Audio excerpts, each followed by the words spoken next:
Welcome back to Hobby Time with Chris. We've got another one for you. This is the Hygger pump, circulator pump. That's what it looks like when you get it. I made this sponge out of sponge material I have. That's just a buffer sponge. I don't really keep it around for beneficial bacteria. So these are rubber feet and they pop off. It's not easy to put it back on, and if you notice, this side's smaller than this side, so there is a right way and a wrong way to pull it off.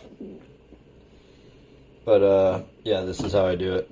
I'm just going to take it apart, pause the video, and show you it back together.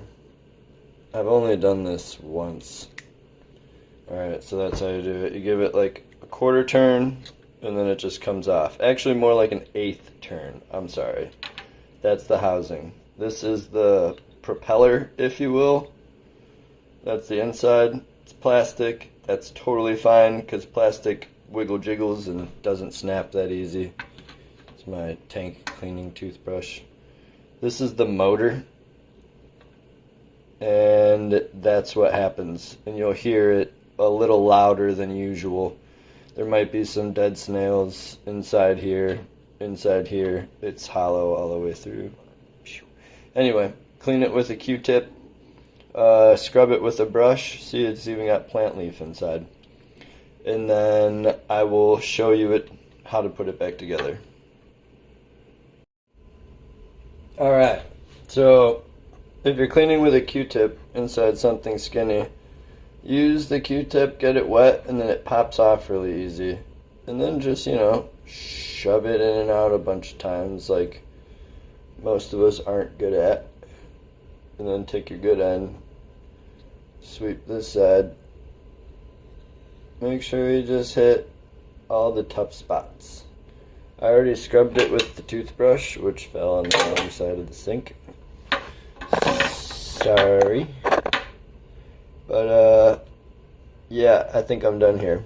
Yeah, on the inside of this, all you literally have to do is stick your Q-tip, go around a few times, get some water, put it on there, not too hot to shatter your glass top.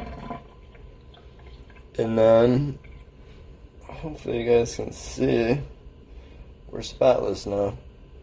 I recommend cleaning these about once a month, 2 months if you're lucky and your tank's like super clean and you have like a really nice filter with filter floss and all that. But usually these things will gunk up fast and then you'll hear them making noise, or you see those scratches?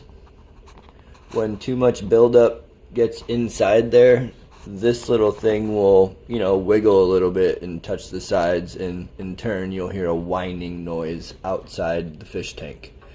But that's it. I'm gonna reassemble it really fast. I'll just do it with you guys.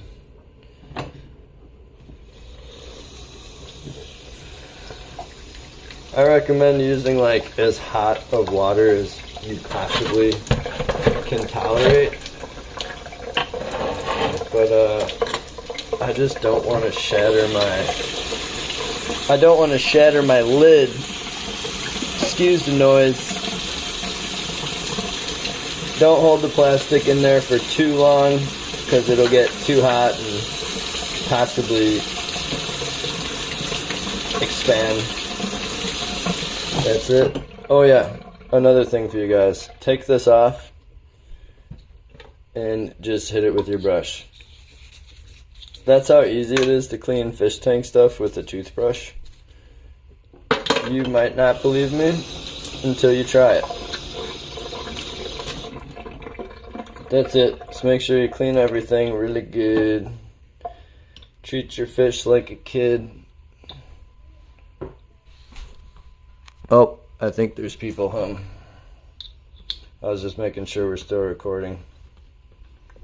Get your small end, line it up with the small end. Oh shoot, hold on, I got you. I'm pausing the video. Alright, it worked. So I'm pretty sure we're here. Just line up the little side with the little side, ooh.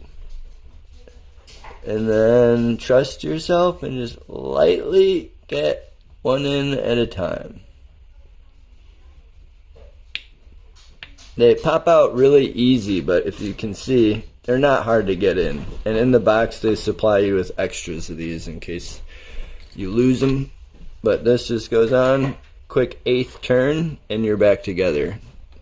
If you have a filter made for it, get your slit lined up, shove all your dead snails back in there, cover up all the holes, and you're ready to reinstall back in the tank. I appreciate you guys watching. If you like content like this, I'm sure there'll be plenty more like it coming up. I mean, I've had a fish tank for 10, 15 years. I don't think I'm not going to have one. Thanks for watching.